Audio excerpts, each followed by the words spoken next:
समस्त अभिभावक मान जन दि जाऊँ मोदी जी जन्मदिन अवसर में आज एक नूतन कार्यक्रम शुभारंभ कर स्वास्थ्य नारी सशक्त परिवार स्वास्थ्य नारी मैंने गोटे नारी जदि देह भल रहा परिवार भल कार्यक्रम आज आज माने 17 सेप्टेम्बर ठारू 26 सेप्टेम्बर पर्यंत दीर्घ 10 दिन धरी आमर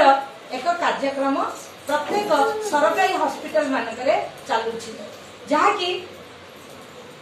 15 वर्ष ऊर्ध प्रत्येक नारी मानकर हेल्थ चेकअप हम जमी आमर haemoglobin test sugar test blood pressure test सहित अन्य प्रकार टेस्ट मागणे आमर पीएचसी आ सीएचसी रे होछि। तेणु समस्त अभिभावक मान अनुरोध आपण मैंने पढ़ापढ़ी या प्रचार प्रसार करेंगे एवं मेडिकल को गला बेले निजर आधार कार्ड सहित आज सभा को शांत करा।